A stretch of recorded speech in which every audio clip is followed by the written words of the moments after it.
Hey, what's up guys? Welcome to another video. My name's Dylan and I'm a cycling coach at CTS.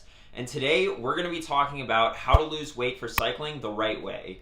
There are a lot of weight loss strategies out there, and regardless of what they tell you their secret is, the root of why they cause you to lose weight is because in one way or another you're eating less calories than you previously had. This can be hard to maintain though, which is why most people who go on diets fail and regain the weight back.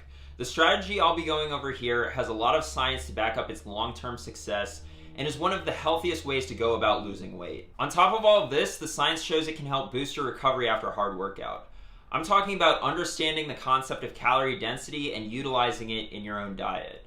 I'll explain that concept, go into a little bit of science, and then get into some practical tips that you can use to implement this strategy into your own life, so be sure to stick around for that.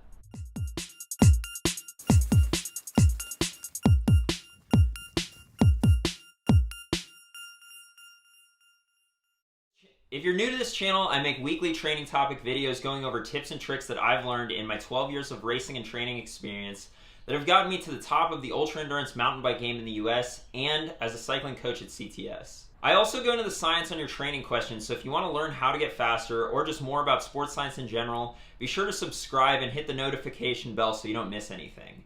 If you have a training question or a suggestion for a future video, be sure to leave it in the comment section down below. I do my best to answer all training questions in the comments section, but the volume of comments has been really high recently, so I apologize beforehand if I don't get to yours. It's that time of year when race season is fast approaching, and you've gotten in a pretty good base and are doing some good workouts, but you step on the scale and realize that, that saddle I bought that's 20 grams lighter isn't going to make a whole lot of difference when I'm toting around a whole old steel road bike's worth of extra body weight. Or maybe you're not an overweight weight weenie and you're just overweight, and most of the reason you ride your bike is to get healthier and lose weight. Either way, what I'm about to go over applies to you. Now you may be sitting there thinking to yourself, what is this skinny 20-something who probably has the metabolism of a racehorse going to tell me about weight loss? I looked like him when I was his age and I ate whatever I want.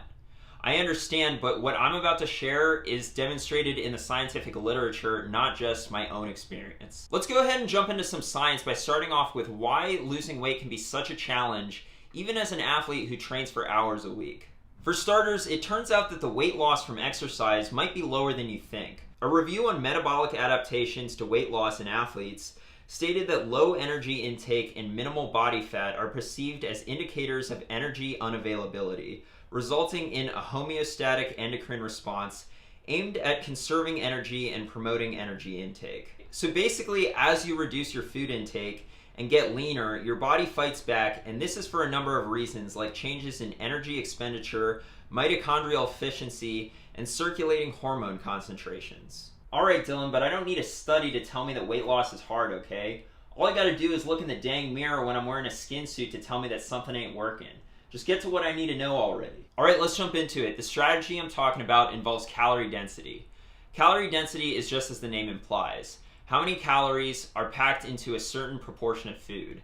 And calorie density varies wildly. 100 grams of potato chips, which is what someone might reasonably eat in one sitting, if they don't just eat the whole bag, is around 536 calories, while a whole head of lettuce is just 53 calories. Wow, such great insight, Dylan. Potato chips have more calories than lettuce. The point I'm making is that the calories in the food we eat varies dramatically, and if we focus our diet on low calorie density foods, then we don't have to reduce our portion size in order to reduce the calories that we consume, and we can stay satisfied and satiated with the amount of food we eat, and we don't have to starve ourselves.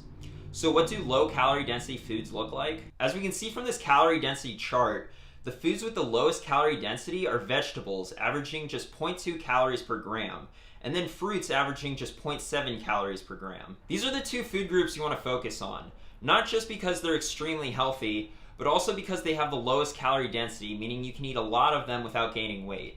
You want to lose weight? Then bump up that fruit and vegetable intake. Okay, so this whole calorie density thing is great in theory, but does it have any science to back it up? Has it been put to the test? A study on energy density of foods' effects on energy intake took 18 subjects and provided them with meals for 2 days during 3 separate testing sessions.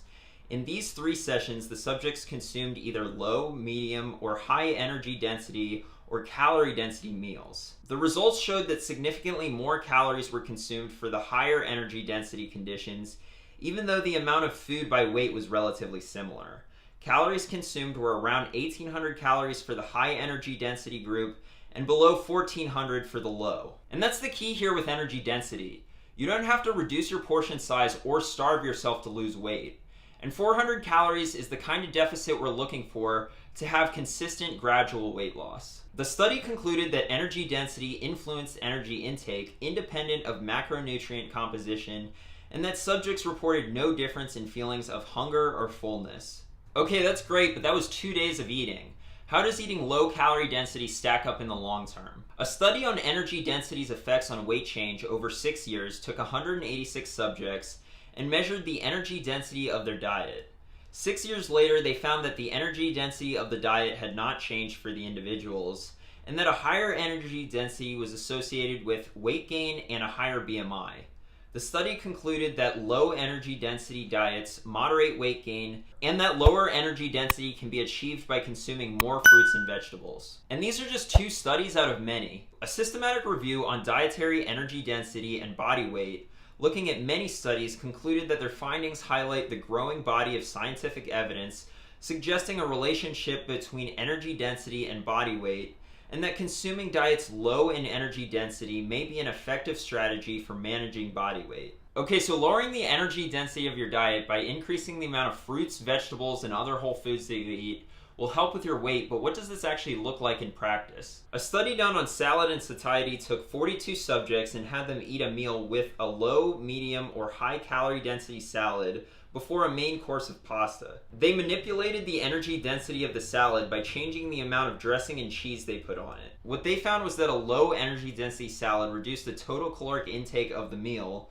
since subjects ate less pasta afterwards. And what's crazy is that an even bigger salad reduced intake even further. So more food, less calories. The opposite was found with the high calorie density salad with dressing and cheese. Eating the salad increased the total number of calories consumed during the meal. The study concluded that eating a low energy dense first course enhances satiety and reduces meal energy intake, and that consuming a large portion of a low energy dense food at the start of a meal may be an effective strategy for weight management.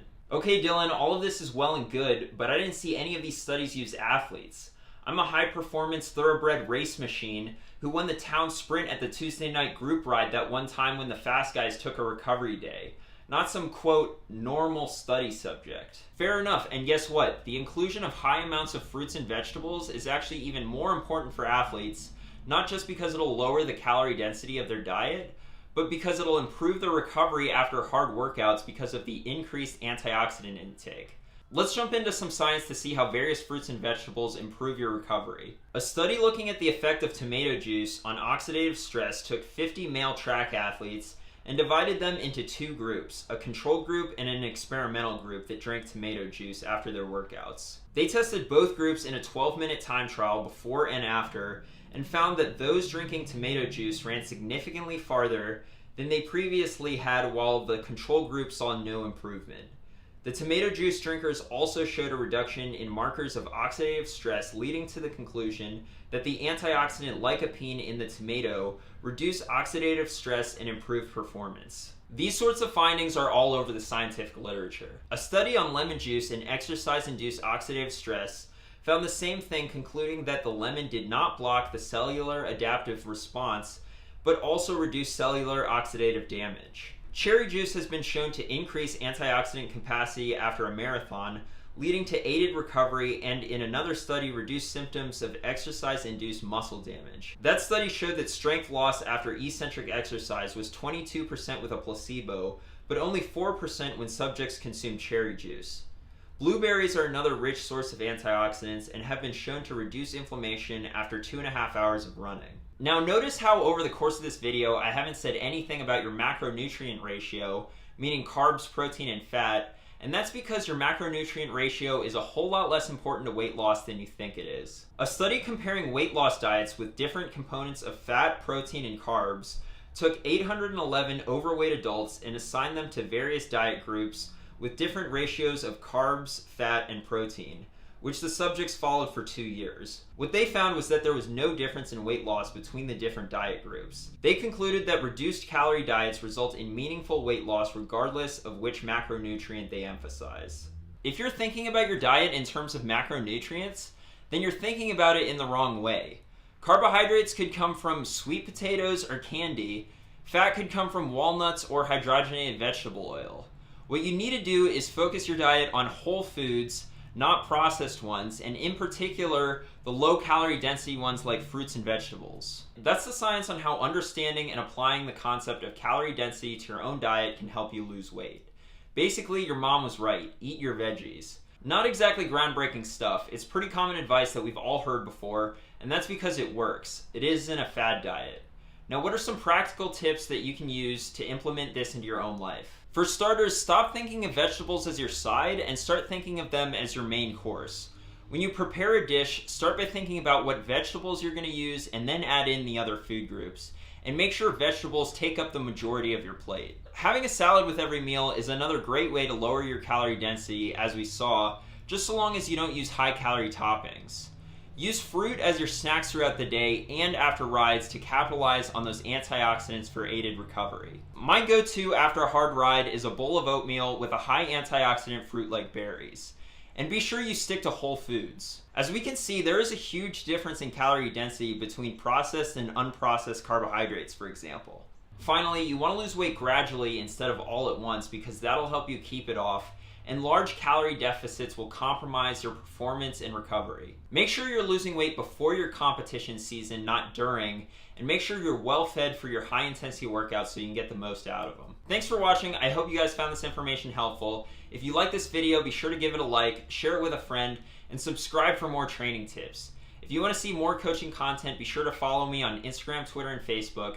And if you want to follow my training leading into this upcoming season, be sure to check me out on Strava. Finally, if you're looking for a coach, shoot me an email at djohnson@trainright.com.